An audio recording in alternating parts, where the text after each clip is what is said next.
বিএনপিকে আপনারা যেভাবে নিচু করে কথাবার্তা বলেন, this is totally not right. BNP বর্তমানে বাংলাদেশের সবচেয়ে ঐতিহ্যবাহী পুরাতন রাজনৈতিক দল। আওয়ামী লীগ জয় বাংলা হয়ে গেছে। বিএনপি চিন্তা করে যে ওদের যে অভিজ্ঞতা আছে, ওই অভিজ্ঞতাটাকে ওরা দেশের স্বার্থে কাজে লাগাবে।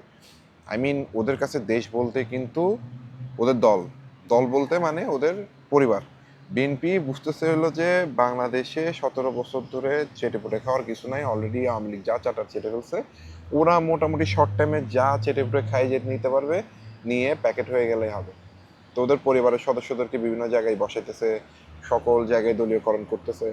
ওরা 17 বছর সময় নেয় নাই। ওরা অভিজ্ঞতার আলোকে মোটামুটি বুঝে নিছে যে বাংলাদেশের জনগণকে লুটেপুটে খাওয়ার সিস্টেম কি, বাকশাল কায়েম করতে হবে। তো বাকশাল 3 পয়েন্ট ওরা আদর্শ হিসাবে গ্রহণ করছে।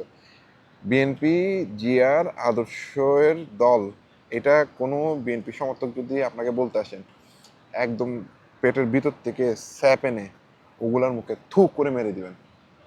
এটা একটা মুজিববাদী আদর্শের দল, সিম্পল।